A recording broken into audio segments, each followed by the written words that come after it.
Friends hello friends, welcome to my channel R Geometrics. हमने जो पढ़ रहे थे, अभी हम सेंसर सिस्टम पढ़ रहे हैं। हमने प्लेटफॉर्म्स के बारे में पढ़ा, अभी सेंसर के सिस्टम के बारे में पढ़ रहे हैं कि जो हमारे पास सेंसर्स होते हैं वो कैसे हमारे पास डेटा को कलेक्शन करते हैं। फिर उसके बाद जो डेटा का एनालिसिस होता है वो बाद की बात है, लेकिन जो सैटेलाइट्स हैं हमारे पास, तो उसके ऊपर सेंसर्स रहते हैं हमारे पास, और वो सेंसर्स किस वे में हमारे पास किस पाथ को फॉलो करके वो डेटा को कलेक्ट करते हैं।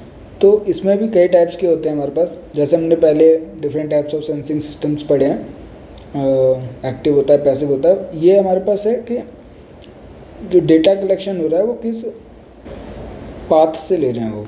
एक्चुअली वो जो जैसे हमारे पास सैटेलाइट्स होती हैं हमारे पास, वो ट्रैवल करती हैं हमारे पास, रिवॉल्व करती हैं हमारे पास अराउंड द अर्थ, तो उससे हमारे पास डेटा कलेक्शन होता है। अब वो हमारे पास क्या है, उसके अंदर सेंसर्स होते हैं, वो किस वे में किस पाथ को फॉलो करते हैं डेटा को कलेक्शन के लिए। अब ये 4 टाइप के होते हैं हमारे पास। सबसे पहले across track, along track, SLAR भी आता है इसमें। एक्चुअली थर्ड जो होता है वो साइड लुकिंग और ऑब्लिक स्कैनिंग सिस्टम, और फोर्थ जो हमारे पास स्पिन स्कैनिंग सिस्टम।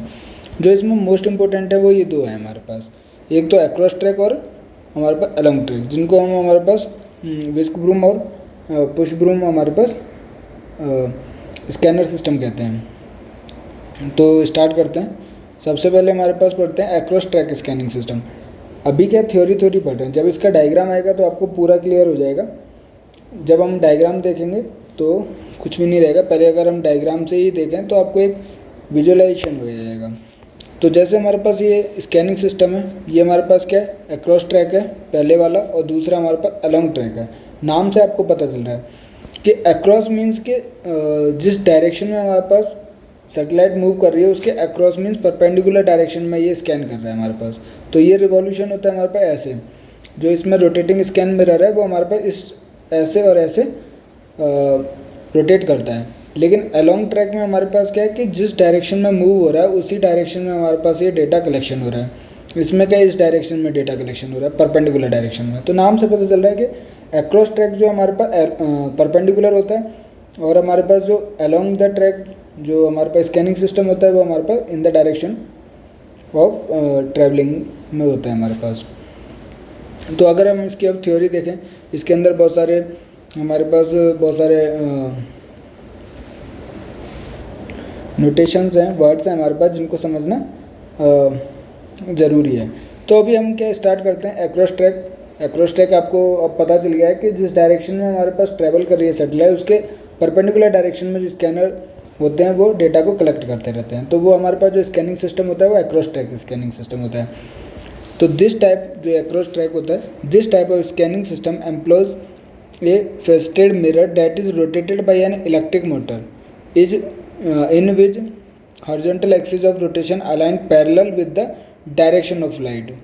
तो जो रोटेशन की एक्सिस होती है, जो हमारे पास रोटेटिंग मिरर होता है उसकी जो एक्सिस होती है वो along the direction of light रहता है, और वो हमारे पास इस डायरेक्शन में रोटेट करती रहती है। जो रोटेटिंग मिरर होता है उसी से हमारे पास अटैच्ड होता है स्कैनर, तो वो भी हमारे पास मूव करता रहता है। This mirror scans the terrain in a pattern of parallel scan lines that are right angles to the direction of airborne platform as shown in the figure. जो ऐसे मैंने आपको फिगर में दिखाया कि right angles to the direction को वो data collection करता है हमारे पास, या फिर जो भी अर्थ सिस्टम होता है उसको स्कैन करता है right angle to the direction of traveling of satellite या एयरबोर्न प्लेटफॉर्म जो भी होता है उसके परपेंडिकुलर डायरेक्शन में। एनर्जी रिफ्लेक्टेड और radiated from the ground is reached on to the detector by the mirrors. This kind of scanner system is known as whisk broom scanner system. तो अगर याद करने के लिए, तो विस्की किसी ने पी ली तो वो झूमता रहता है, तो इस तरीके से वो रोटेट करता रहता है। तो जो ये हमारे पास विस्क ब्रूम है वो उसको अक्रॉस ट्रैक कहेंगे। वो एक सीधी पाथ पे नहीं चलता है, परपेंडिकुलर डायरेक्शन में स्कैन करता है। तो जब कोई विस्की पी लेता है तो हमारे पास वो सीधे पाथ पे नहीं चलता है, बस याद करने के लिए बता रहा हूँ। तो इसको जो हमारे पास अक्रॉस ट्रैक को हम क्या विस्क ब्रूम स्कैनर सिस्टम भी कहते हैं।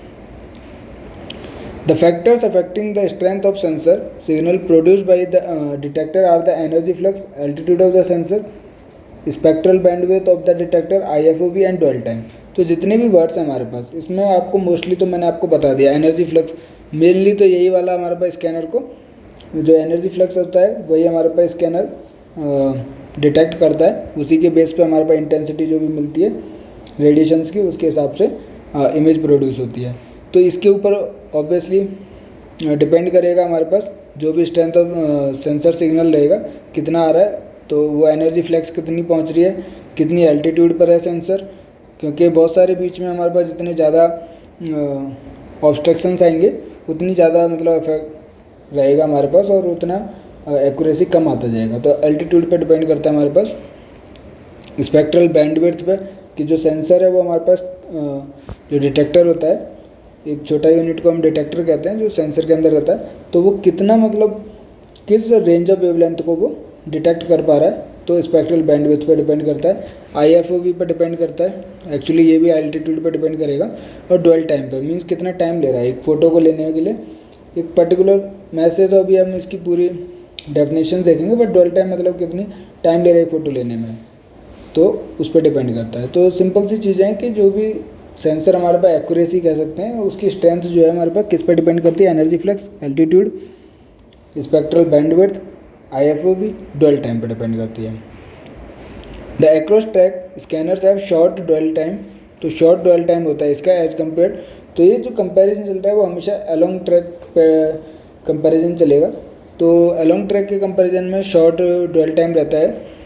Date results in detector receiving less energy, तो मतलब आप अगर आपने कोई भी शटर है जल्दी से बंद कर दिया तो उसके पास वो है क्या, एनर्जी ज़्यादा नहीं पहुंच पाई, तो लेस एनर्जी हो जाती है, and creating a weaker signal, तो जिसकी वजह से क्या है इंटेंसिटी कम पहुंचती है उसके पास, तो इतनी ज़्यादा मीन्स ब्राइटनेस नहीं आती है, तो वीकर सिग्नल में वो हमारे पास रीच होता है। एग्जाम्पल जो होता है वो हमारे पास एक्रोस ट्रैक का ये इंपॉर्टेंट है, क्योंकि ये चीज़ हमारे पास पूछी जाती है। एक तो हमारे पास सिस्टम है जो आपको पढ़ना चाहिए आपकी नॉलेज के लिए, और फिर एक्चुअली ये जो हमारे पास 1 मार्क्स के क्वेश्चन पूछे जाते हैं कि एक्रोस ट्रैक स्कैनर के एग्जाम्पल में ऑप्शंस आ जाएंगे, जैसे MSS हो गया, मल्टी स्पेक्ट्रल स्कैनर, और थीमेटिक मैपर, लेंसर सीरीज जितनी भी हैं सैटेलाइट्स की, वो सारी एक्रोस ट्रैक स्कैनर पर वर्क करती है हमारे पास। अब ये जो एंगुलर फील्ड ऑफ व्यू है ये भी IFOV की तरह है। जैसे एंगुलर फील्ड ऑफ व्यू क्या होता है, is that portion of mirror sweeps that is recorded as scan line and measured in degree. तो ये जो हमारे पास सैटेलाइट्स होता है, इसके ऊपर जो मिरर है बैक साइड में अगर रोटेट कर रहा है वो इस डायरेक्शन में, तो किस ये हमारे पास पाथ है, अगर इसको डिफरेंट कलर में लेते हैं तो ये हमारे पास पाथ है, और इसको ये स्कैन कर रहा है, इस डायरेक्शन में स्कैन कर रहा है, और ये मूव हमारे पास डायरेक्शन परपेंडिकुलर में चल रहा है, इस डायरेक्शन में मूव कर रहा है। तो एक जो हमारे पास मिरर है एक पोर्शन को कितना पाथ कर रहा है, मतलब कि रोटेट तो ये कर रहा है हमारे पास मिरर, तो कितने एंगल तक वो हमारे पास स्कैन कर पा रहा है, उस एंगल को एंगुलर फील्ड ऑफ व्यू कहते हैं हमारे पास। फील्ड ऑफ व्यू पता है कि फील्ड पे हमारे पास कितना हो रहा है उसका एंगल, तो वही सेम चीज़ है कि हमारे पास कितना एंगल बना रहा है वो रोटेट करने के बाद, जो अर्थ है हमारे पास या जो भी ऑब्जेक्ट है उसको स्कैन करने के लिए, एक स्ट्रिप को स्कैन करने के लिए वो कितना एंगल बना रहा है रोटेट का होने के बाद, तो वो हमारे पास एंगुलर फील्ड ऑफ व्यू कहलाता है। तो इसका जो मेजरमेंट होता है वो डिग्री एंगल के फॉर्म में होता है।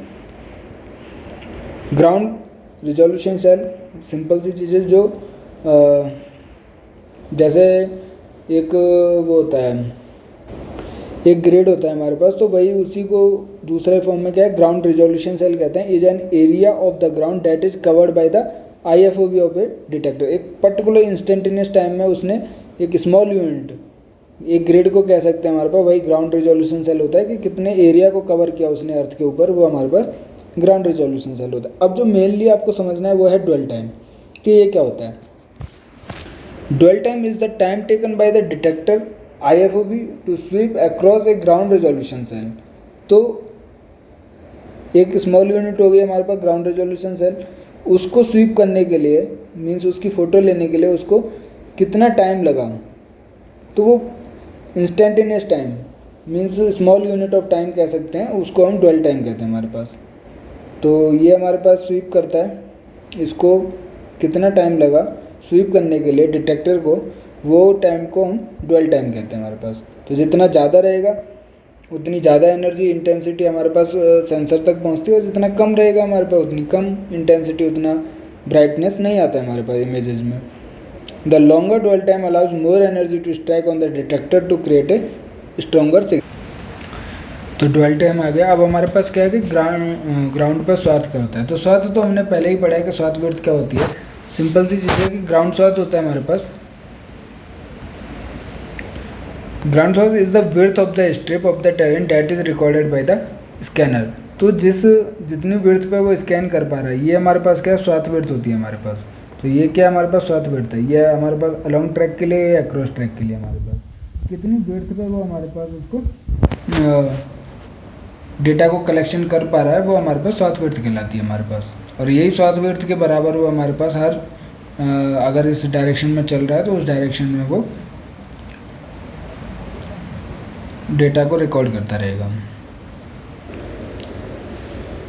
तो अब हमारे पास क्या है, जो भी हमारे पास अक्रॉस ट्रैक के जो भी हमारे पास एग्जांपल्स है तो उसके बारे में देख लेते हैं, क्योंकि ये जो हमारे पास स्कैनर्स हैं इनके बारे में क्वेश्चन ज़रूर पूछे जाते हैं एग्जाम्स में, तो ये भी मैंने इंक्लूड किया है। तो सबसे पहले हम देखते हैं लैंडसेट की सीरीज, जिसके अंदर हमारे पास MSS मल्टी स्पेक्ट्रल स्कैनर। तो कभी कभी तो MSS से रिलेटेड बहुत सारे क्वेश्चंस भी आपने देखे होंगे, तो वो भी पूछे जाते हैं गेट के एग्जाम में। तो लैंडसेट MSS जो मल्टी स्पेक्ट्रल स्कैनर होता है वो क्या होता है कि it was the primary sensor system for the Landsat 1 to 3 and 4 to 5। This sensor had 4 spectral bands ranging from 0.5 से लेके 1.1 माइक्रोमीटर तक। तो जो भी हमने रेडिएशंस इलेक्ट्रोमैग्नेटिक स्पेक्ट्रम देखा था उसमें मैंने आपको पहले ही बताया कि डिफरेंट रेंज ऑफ वेवलेंथ को हम अलग अलग रिप्रेजेंटेशन करते हैं। तो जनरली विजुअल लाइट्स जो होती है वो 0.4 से लेके 0.7 माइक्रोमीटर तक रहता है हमारे पास। और जो हमारे पास ये जो लैंडसेट MSS है वो उसकी जो रेंज होती है, जो स्पेक्ट्रल बैंड्स होते हैं हमारे पास, वो वेरी करते हैं 0.5 से लेके 1.1। इसके अंदर क्या है हमारे पास विजुअल स्पेक्ट्रम तो आ ही गया, उसके साथ साथ हमारे पास उससे आगे नियर इंफ्रारेड आ गया, और हमारे पास मेनली नियर इंफ्रारेड तक ही हमारे पास ये स्कैनर काम करते हैं हमारे पास। तो ये अर्ली स्टेज वाला है, इसमें विजुअल लाइट्स का जैसे ग्रीन हो गया 0.5 से 0.6 माइक्रोमीटर, रेड हो गया हमारे पास, एक बैंड हो गया हमारे पास ग्रीन, दूसरा हो गया रेड, तीसरा हो गया हमारे पास नियर इंफ्रारेड। इसके दो बैंड होते हैं हमारे पास, एक 0.7 से लेके 0.8 तक और एक 0.8 से 1.1। तो इसका मतलब क्या है कि इसके अंदर 4 स्पेक्ट्रल बैंड्स होते हैं हमारे पास। तो ये इंपॉर्टेंट है, ये वाली चीज़ें क्या इंपॉर्टेंट है हमारे पास कि 4 स्पेक्ट्रल बैंड होते हैं लैंडसेट MSS के अंदर। तो भी जैसे जैसे आगे पढ़ेंगे उसमें इंपॉर्टेंट क्वेश्चन जो प्रीवियस ईयर्स में आया वो भी मैं आपको बताऊंगा। तो in addition the subsequent Landsat MSS content an additional thermal infrared band of electromagnetic spectrum. इसके अंदर क्या हमारे पास अगर चेंज किया जाए तो एडिशनल में हमारे पास एक थर्मल इंफ्रारेड बैंड रहता है। MSS had an oscillating mirror that scans 185 kilometre wide ground swath. तो जो हमारे पास मेनली MSS क्या है हमारे पास एक्रोस ट्रैक का एग्जाम्पल है। तो ये जो ग्राउंड स्वाथ है वो जनरली कितना होता है, इसके लिए 185 किलोमीटर होता है हमारे पास। MSS also had a spectrometer, इसके अंदर स्पेक्ट्रोमीटर भी था, और हमारे पास 6 डिटेक्टर्स होते हैं फॉर ईच स्पेक्ट्रल बैंड। तो एक स्पेक्ट्रल बैंड के लिए डिटेक्टर कितने हमारे पास 6 डिटेक्टर्स होते हैं हमारे पास। The spectrometer separate the solar radiation reflected from the landscape into 4 different spectral bands और wavelength, whereas detector records 6 scan lines during every sweep of the scan mirror। तो अगर आपको सिंपल सी भाषा में समझाऊँ मैं तो स्पेक्ट्रोमीटर है और 4 हमारे पास स्पेक्ट्रल बैंड्स है हमारे पास। तो स्पेक्ट्रोमीटर का जो भी एनर्जी रिफ्लेक्ट बैक होकर आ रही है, तो लैंडसेट MSS के अंदर जो भी स्कैनर होगा सिर्फ उसी रेंज ऑफ वेवलेंथ को वो स्कैन कर पाएगा या डिटेक्ट कर पाएगा। तो जो स्पेक्ट्रोमीटर है जो भी रेडिएशन रिफ्लेक्ट बैक होकर आ रही है हमारे पास अर्थ सरफेस से, उसको हमारे पास 4 जो हमारे पास स्पेक्ट्रल बैंड्स हैं उसमें पार्टीशन करता है उनका। फिर उसके बाद वो डिटेक्ट करते हैं हमारे पास स्कैनर। अब स्कैनर के अंदर क्या है हमारे पास कि 6 हमारे पास डिटेक्टर्स हैं। इसका मतलब एक स्वीप में वो कितनी लाइंस को एक साथ वो 6 स्वीप्स हमारे पास 6 डिटेक्टर हैं हर एक स्पेक्ट्रल बैंड्स में, तो टोटल 24 वो एक बार में कर लेता है। तो 24 नहीं एक्चुअली 6 ही करेगा, और इन्हीं 6 से जो एनर्जी रिफ्लेक्ट बैक हो रही है उसको स्पेक्ट्रोमीटर अलग अलग डिफ्रेंशिएट कर देगा जो भी हमारे पास 4 टाइप्स ऑफ स्पेक्ट्रल बैंड्स होते हैं हमारे पास। तो हमारे पास कहने का मतलब है कि एक जो डिटेक्टर है वो एक लाइन को डिटेक्ट करता है या मेज़र करता है। तो एक टाइम पे हमारे पास एक स्वीप में ऑलरेडी 6 हमारे पास डिटेक्टर हैं, तो 6 लाइन को वो हमारे पास डिटेक्ट करता है। तो the spectrometer separates the solar radiation reflected from the landscape into 4 different spectral band और वेवलेंथ, where a detector record 6 scan lines, क्योंकि 6 डिटेक्टर है हमारे पास।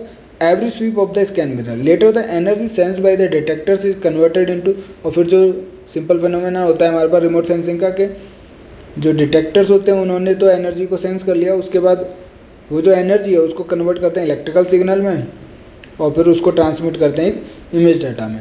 तो बहुत सारी चीज़ें मीन्स प्रोसीजर सबका सेम है, बस आपको याद रखना है कि लैंडसेट एमएसएस जो है वो एग्जांपल एक्रोस्ट्रैक का, उसके अंदर जो हमारे पास 6 डिटेक्टर होते हैं, 4 हमारे पास स्पेक्ट्रल बैंड्स होते हैं, कौन कौन से रेंज के होते हैं, तो इनसे ही क्वेश्चंस बनेंगे हमारे पास। Landsat data are widely use for detecting and monitoring earth resources, तो जनरली ये किसके लिए, अर्थ ऑब्जर्विंग सैटेलाइट्स है, detecting and monitoring earth resources. Among the 4 bands of MSS, band 1 is use to detect green, already मैं आपको range बता चुका हूँ कि बैंड 1 क्या हमारे पास ग्रीन है, बैंड 2 हमारे पास रेड का था हमारे पास। तो बैंड 1 ग्रीन है तो वो क्या करता है हमारे पास, reflectance from healthy vegetation, generally vegetation से जो ग्रीन कलर जो रिफ्लेक्ट बैक होता है क्लोरोफिन की वजह से उसको डिटेक्ट करता है। बैंड 2 हमारे पास रेड बैंड के लिए होता है, तो वो हमारे पास क्लोरोफिल एब्जॉर्प्शन कर लेता है वेजिटेशन को, तो जो कितना उसने एब्जॉर्ब किया, मतलब कि जो रिफ्लेक्ट बैक नहीं हुआ, क्योंकि ग्रीन तो हमारे पास रिफ्लेक्ट बैक हो जाता है और क्लोरोफिल अपनी एनर्जी के लिए क्या रेड लाइट और ब्लू लाइट को वो एब्जॉर्ब कर लेता है। तो ये चीज़ मैं आपको पहले भी बता चुका हूँ स्पेक्ट्रल रिफ्लेक्टेंस कर्व के अंदर वेजिटेशन के लिए, तो सेम ही चीज़ है। तो एमएसएस के लिए क्या है, वेजिटेशन की मॉनिटरिंग करने के लिए भी इसको यूज कर सकते हैं। तो उसके केस में क्या होता है, बैंड 1 हमारे पास ग्रीन एनर्जी को डिटेक्ट करता है, बैंड 2 हमारे पास जनरली रेड को करता है, और एमएसएस के जो 3 और 4 बैंड हैं मीन्स जो इंफ्रारेड के अंदर आते हैं, नियर इंफ्रारेड रेंज के अंदर आते हैं, वो भी हमारे पास हेल्दी वेजिटेशन की मॉनिटरिंग के लिए, या फिर हमारे पास वाटर के ऊपर जो लैंड है, जो लैंड के ऊपर वाटर है उसको डिटेक्ट करने के लिए। मैंने आपको ये स्पेक्ट्रल रिफ्लेक्टेंस कर्व में ऑलरेडी बता चुका है कि वाटर जो है हमारे पास जो इंफ्रारेड रेंज होती है, हमारे पास रेंज होती है वेवलेंथ की, उसको पूरे का पूरा एब्जॉर्व कर लेता है। इसका मतलब क्या है कि वो जो डार्कनेस रहेगी मीन्स ब्लैक कलर का दिखता है, नियर इंफ्रारेड सेंसर जो है हमारे पास कोई भी एनर्जी को डिटेक्ट नहीं कर पाता है वाटर के केस में। तो ये इसका एप्लीकेशन है, कहाँ यूज कर सकते हैं, और बैंड 1 का, बैंड 2 का, बैंड 3 और 4 जो नियर इंफ्रारेड रेंज में आते हैं, तो उसका कहाँ मोस्टली अप्लाई किया जा सकता है। अब जैसे लैंडसेट एमएसएस तो हमने पढ़ लिया, जो हमारे पास क्वेश्चंस आया था वो हमारे पास टीएम से आया था। एक्चुअली इसमें कितने स्पेक्ट्रल बैंड्स होते हैं ये क्वेश्चन पूछा गया था प्रीवियस ईयर्स में, तो इसीलिए मैं कह रहा हूँ कि ये हमारे पास पढ़ना ज़रूरी है। अब जैसे लैंडसेट एमएसएस था, अब ये हमारे पास सेकंड टाइप है लैंडसेट टीएम, ये हमारे पास एडवांस वर्जन है। Thematic mapper is an advance second generation of MSS first deployed on Landsat 4 and 5। तो लैंडसेट 4 और जो 5 सैटेलाइट्स है उसके ऊपर टीएम गया था, थीमेटिक मैपर, एंड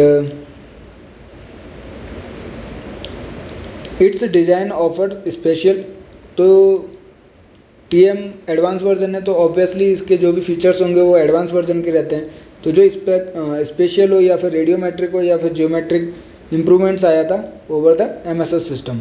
एमएसएस क्या हमारे पास मल्टी स्पेक्ट्रल स्कैनर सिस्टम।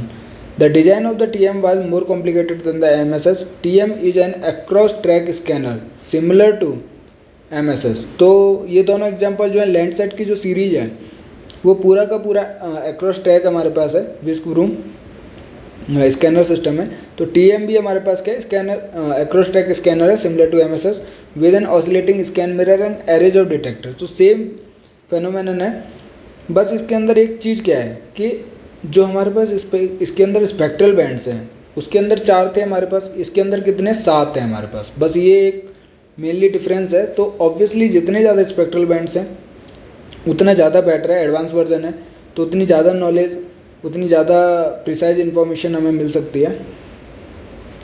इसका मैं आपको जो एप्लीकेशन है या फिर इसका सिग्निफिकेंस जो भी है कि 4 बैंड होने से या फिर 7 बैंड होने से क्या फ़र्क पड़ता है, वो सब अभी हम जब स्पेक्ट्रल रिजोल्यूशन देखेंगे उसमें एकदम क्लियर होगा, जो नेक्स्ट यूनिट में पढ़ेंगे। बट मैं आपको बता रहा हूँ जितने ज़्यादा स्पेक्ट्रल बैंड्स रहेंगे ऑब्वियसली उतनी ज़्यादा डीप नॉलेज मिलेगी उस रेंज ऑफ वेवलेंथ में। तो जितने ज़्यादा स्पेक्ट्रल बैंड्स रहते हैं उतनी ज़्यादा अच्छी चीज़ रहती है, मीन्स उतना ज़्यादा हमारे पास एक तो स्पेक्ट्रल रिजोल्यूशन भी रहता है हमारे पास। तो टीएम के अंदर कितने हमारे पास 7 नैरो स्पेक्ट्रल बैंड्स होते हैं, एमएसएस के अंदर 4 थे। अब इसके अंदर कौन कौन से, जैसे विजुअल रेंज में ब्लू भी लिया गया है, ग्रीन भी लिया गया और रेड भी लिया गया है। तो 3 तो इसके हो गए विजुअल रेंज के, और नियर इंफ्रारेड का 1 हो गया, मिडल इंफ्रारेड का 1 हो सॉरी 2 हो गए, और थर्मल इंफ्रारेड का 1 हो गया। तो 3 विजुअल के, 1 नियर इंफ्रारेड का, 2 इसका और 1 इसका। तो कितने हो गए, 3 1 4, 2 6 और 1 7। तो टोटल हमारे पास 7 स्पेक्ट्रल बैंड्स हैं हमारे पास इसके अंदर। और इनकी रेंज अगर आपको याद करनी है तो कर सकते हो, बट मेनली याद रखना है कि इसके अंदर RGB तीनों होते हैं, रेड भी है, ग्रीन भी है, ब्लू भी है। साथ के साथ नियर इंफ्रारेड का रेंज भी है, मिडल इंफ्रारेड का रेंज भी है, और साथ के साथ थर्मल इंफ्रारेड का रेंज भी है। इसका मतलब क्या है कि जितनी भी रेडिएशंस इस रेंज में आएंगी वो इनको डिटेक्ट करेगा, उतनी ज़्यादा नॉलेज मिलेगी, इन्फॉर्मेशन मिलेगी, उसी हिसाब से ये इमेज प्रोड्यूस करेगा। तो ये एक एडवांस वर्जन है हमारे पास एमएसएस का। TM provide data with a 30 meter resolution in the visible, near infrared and middle infrared. और जो थर्मल इंफ्रारेड में अगर कोई डेटा को ये कलेक्ट करता है तो उसका रिजोल्यूशन कितना है, 120 मीटर है।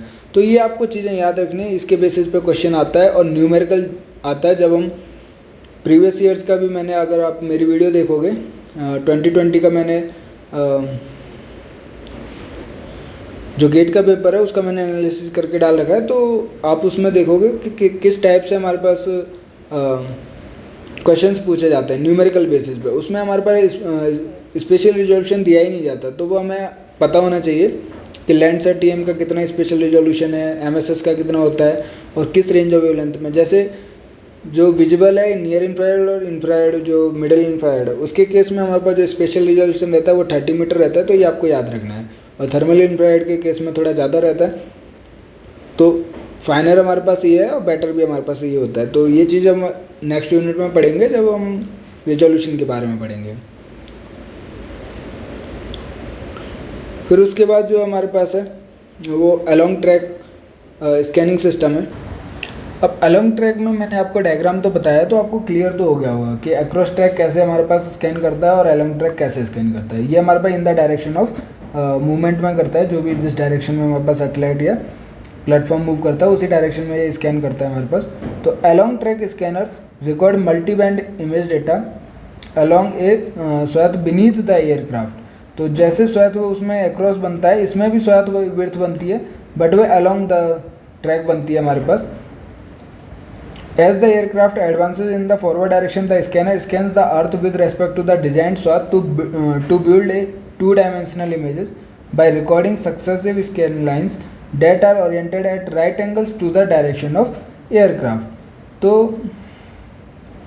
ये हमारे पास डायरेक्शन ऑफ एयरक्राफ्ट के राइट एंगल्स पे बोल रहा है, मतलब कि ये नीचे की साइड है। इसके कहने का मतलब अलग है, बट आपको मैं क्लियर इतना ज़्यादा नहीं सोचना है। तो जो भी स्कैन लाइंस होती हैं वो हमारे पास अलोंग द ट्रैक रहती हैं, जिस डायरेक्शन में मूव करता है उसी डायरेक्शन में स्कैनर हमारे पास उसको स्कैन करते हुए चलता है। In this system detectors are placed in a linear array. इसके अंदर डिटेक्टर्स जो होते हैं वो लीनियर एरे के फॉर्म में रहते हैं in the focal plane of the image formed by the lens system.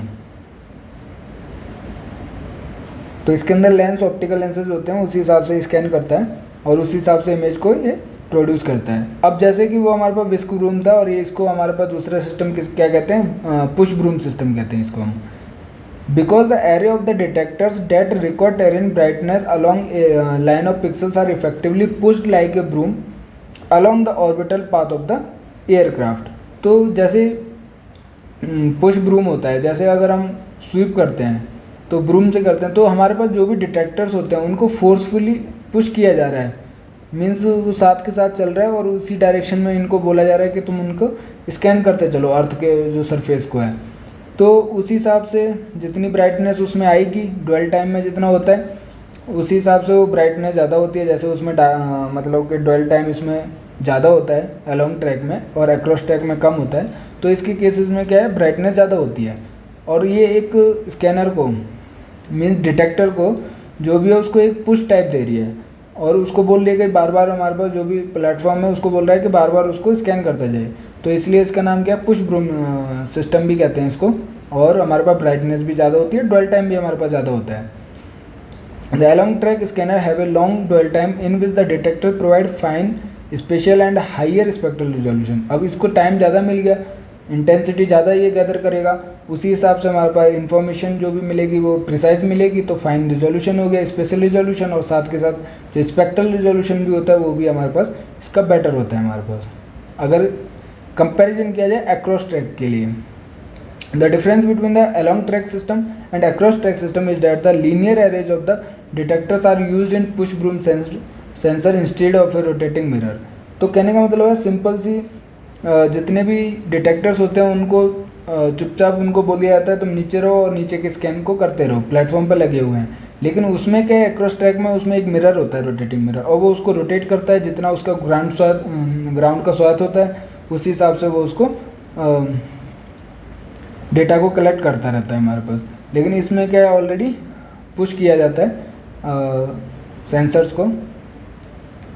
Example है जैसे उसमें हमारे पास लैंडसेट की सीरीज़ थी TMSS, इसका जो एग्जांपल है वो हमारे पास स्पॉट है। ये हमारे पास याद रखने वाली चीज़ें हैं कि स्पॉट जो सैटेलाइट है, हाई रेजोल्यूशन HRV कैमरा और less linear imaging self scanning system sensor of Indian remote sensing IRS का जो हमारे पास लेस जो सीरीज है वो हमारे पास अलोंग ट्रैक पे काम करती है। तो ये एग्जांपल है हमारे पास अलोंग ट्रैक स्कैनर के, एक तो स्पॉट हो गया हमारे पास और साथ के साथ IRS की जो सीरीज लेस है वो भी हमारे पास अलोंग ट्रैक पे काम करती है।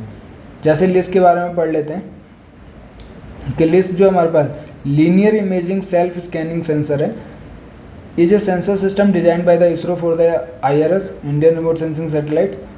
In fact, LIS is a multispectral camera system in which each camera contains four imaging lens assemblies, one for each band, followed by a linear charged CCD charge coupled devices array। तो CCD detector ही है हमारे पास, वो linear array के form में रहता है हमारे पास। और लिस के बारे में अगर पढ़ना है तो क्या है, मल्टीस्पेक्ट्रल कैमरा रहते हैं और हर एक कैमरा का जो होता है वो हमारे पास 4 इमेजिंग लेंस रहते हैं हमारे पास, और हर एक उसका मतलब एक बैंड के लिए 4 इमेजिंग लेंस रहते हैं, जिसके अंदर हमारे पास डिटेक्टर जो होते हैं वो जैसे CCD का एरे होता है वो लीनियर फॉर्म में होता है हमारे पास। ये आपको चीज़ें याद रखनी है। मेनली जो है आपको एग्जांपल रखना है कि IRS की जो लिस्ट सीरीज है वो हमारे पास अलोंग ट्रैक है, अक्रॉस ट्रैक है, वो आपको याद रखना है। तो अलोंग ट्रैक हमारे पास लिस्ट की सीरीज है। The optics focuses a strip of landscape in the across track direction onto the sensor array. The images obtained from each detector are stored। तो एक स्ट्रिप हमारे पास उसको वो डिटेक्ट करता है, एक डिटेक्टर एक स्ट्रिप को डिटेक्ट करता है और ये हमारे पास लीनियर फॉर्म में होते हैं इस केस में। तो वो हमारे पास जैसे जैसे मूव होता है हमारे पास उसी हिसाब से वो चलता रहता है। The images obtained from each detector are stored and later shifted out to get video signals। और जो भी डिटेक्टर डिटेक्ट करता है सेंसर्स को, एक स्ट्रिप को डिटेक्ट करता है और फिर उसको स्टोर करता है बाद में हमारे पास जो भी सिग्नल उसमें चेंज करता है और फिर उसके हिसाब से ये हमारे पास वीडियो सिग्नल भी दे देता है हमारे पास। It operates in 4 bands which are B1। अब इसके भी ये याद रखना है कि लिस्ट जो होता है उसके 4 बैंड्स होते हैं हमारे पास, स्पेक्ट्रल बैंड्स है हमारे पास। B1 हमारे पास उसकी रेंज है 0.45 से 0.52 माइक्रोमीटर, B2 इतने से इतना है, B3 हमारे पास 0.62 से 6.8 है और B4 बैंड है हमारे पास। तो ये जनरली जो बैंड्स है हमारे पास, ये हमारे पास किसके अंदर आ गया, विजुअल लाइट के अंदर आ गया, ये भी विजुअल लाइट के अंदर आ गया, ये भी विजुअल लाइट के अंदर आ गया। और जो 4th बैंड होता है वो हमारे पास इंफ्रारेड, नियर इंफ्रारेड वेवलेंथ के अंदर आ गया हमारे पास। तो ये आपको याद रखने हैं कि हमारे पास जो लेस है हमारे पास 3 बैंड जो होते हैं वो विजुअल बैंड के होते हैं और एक बैंड जो होता है वो NIR का होता है हमारे पास, नियर इंफ्रारेड का। At present there are 4 versions of LISS and each version has its own specification. इतना डीप में अभी नहीं जाना है हमारे पास। इतना ज़्यादा पूछता नहीं है, बट फिर भी मैं आपको बता देता हूँ कि इसके 4 हमारे पास वर्जन अब तक लॉन्च हुए हैं। तो उसके अंदर लिस्ट 3 है, वो हमारे पास मीडियम रिजोल्यूशन देता है, spectral multi spectral camera almost similar to the LISS 1। In LISS 3 camera the band 1 is replace by the short wave infrared. तो जो भी हम पढ़ रहे थे पहले कि ये 4 बैंड जो हैं, 3 विजुअल के और एक हमारे पास नियर इंफ्रारेड का। इस केस में क्या है, लिस्ट 3 की जब सीरीज में लिस्ट 3 आया था उसके अंदर क्या है कि बैंड 1 को जो हमारे पास रेंज था ग्रीन के अंदर, सॉरी ब्लू के अंदर, तो उसको चेंज कर दिया गया शॉर्ट वेव इंफ्रारेड बैंड के अंदर, और बैंड 5 को ऐड किया गया जो हमारे पास 1.55 से 1.7 माइक्रोमीटर में डिटेक्ट करता है। As a consequence it provide images in visual as well as short wave infrared band. Simple सी चीज़ है, जो भी सेंसर हम लगाएंगे उसकी एनर्जी वो डिटेक्ट करेगा, उस रेंज ऑफ वेवलेंथ में वो डिटेक्ट करेगा और उसी हिसाब से हमारे पास वो इमेज प्रोड्यूस करेगा हमारे पास। तो जब शॉर्ट वेव इंफ्रारेड बैंड लगा दिया उसमें रिप्लेस करके, तो उस विजुअल में भी दे रहा था, वो शॉर्ट वेव में भी दे रहा था और नियर इंफ्रारेड में भी दे रहा था। The spatial resolution and ground swath of the LISS is 23.5 and 144 kilometre. अब इसका देखिए स्पेशल रिजोल्यूशन, ये याद रखना है आपको। ग्राउंड स्वाथ इतना याद रखो ना, जैसे उसका 185 किलोमीटर था, इसका क्या है 141 किलोमीटर है हमारे पास। तो इसका ऑलरेडी कम ही रहता है अगर देखा जाए तो। ये ग्राउंड स्वाथ जो लीनियर का रहेगा वो थोड़ा कम रहेगा, और जब रोटेटिंग मिरर के साथ रहेगा तो उसका ग्राउंड स्वाथ ज़्यादा रहता है। लेकिन इसका क्या है फाइनल रिजोल्यूशन है, क्योंकि डुअल टाइम हाई है तो हमारे पास फाइनल स्पेशल रिजोल्यूशन रहता है, और फाइनल का मतलब कि कम रहेगा हमारे पास। तो इसका कितना होता है 23.5 मीटर रहता है इन ऑल 4 बैंड्स। ये लिस्ट 3 का बताया है। List 4 is a high resolution multi spectral camera operating in 3 spectral bands. अब लिस्ट 4 सीरीज़ के अंदर क्या है 3 ही स्पेक्ट्रल बैंड्स हैं, ये भी चीज़ आपको याद रखनी है। 4 के अंदर 3 है और 3 के अंदर 4 हैं। B2 को B2, B3, B4, इसका मतलब जो हमने पहले पढ़ा था, मतलब कि ये जो हमने पढ़ा था B2, B3, B4, B1 को हटा दिया, B2 है हमारे पास, B3 है, B4 है। तो ये 3 टाइप के हमारे पास जो रेंज है हमारे पास उन बैंड्स को सिर्फ यूज किया, और हमारे पास 3 स्पेक्ट्रल बैंड्स रहे हमारे पास। LISS 4 camera operates in both mono any single band out of B1, B2 and B3 and multi spectral mode. इसके अंदर क्या है खासियत है कि ये हमारे पास मोनो भी काम कर सकता है, एक तो मल्टी स्पेक्ट्रल मोड पे काम कर सकता है, एक साथ हमारे पास सारी डिटेक्ट कर सकता है, या फिर हमारे पास एक सिंगल बैंड को भी ये हम ऑपरेट कर सकते हैं। The ground swath of LISS 4 is 23.9, sorry यहाँ पे हमारे पास वो चीज़ भी आनी चाहिए, spatial resolution and ground swath. तो स्पेशल रिजोल्यूशन जो है इसका वो 23.9 किलोमीटर है, और हमारा किलोमीटर तो नहीं होना चाहिए हमारे पास, सॉरी ये हमारे पास क्या है कि ग्राउंड स्वाथ की है लिस्ट 4 के लिए। अगर ये मोनो में काम करता है तो ज़्यादा होता है 70 किलोमीटर होता है, और मल्टी स्पेक्ट्रल के लिए हमारे पास 23.9 किलोमीटर है हमारे पास। LISS 4 camera can be tilted up to ±26 degree in the across track direction, thereby providing a revisit period of 5 days. तो हमारे पास इसका टेम्पोरल रिजोल्यूशन बोल सकते हैं कि 5 दिन पर वो हमारे पास उसी जगह पर वापस आ जाता है। तो इसीलिए मैं कह रहा था इतना ज़्यादा डीप में पढ़ने की ज़रूरत नहीं है। मेनली आपको जो बैंड्स याद रखने हैं कि किस में कितने बैंड्स होते हैं। मेनली अभी जो क्वेश्चन पूछा गया प्रीवियस ईयर्स में बैंड्स के ऊपर पूछा गया, तो स्पेक्ट्रल जब रिजोल्यूशन पढ़ेंगे तब भी उसका जो सिग्निफिकेंस होता है बैंड्स का वो भी हम अच्छे से कवर करेंगे। तो अगर आपको मेरा वीडियो पसंद आया आज का तो प्लीज़ लाइक कीजिए, क्योंकि अब ये जो हमारे पास थर्ड पार्ट है हमारे पास साइड लुकिंग और ऑब्लिक स्कैनिंग सिस्टम, ये हम नेक्स्ट लेक्चर में करेंगे। तो अगर आपको आज का वीडियो पसंद आया तो प्लीज़ लाइक कीजिए, शेयर कीजिए अपने दोस्तों के साथ, और आप मेरे साथ टेलीग्राम चैनल पर भी जुड़ सकते हैं, जिसका लिंक जो आपको वीडियो के डिस्क्रिप्शन में मिल जाएगा। और जो भी डाउट होगा आपको तो आप मुझे कमेंट में लिख सकते हैं।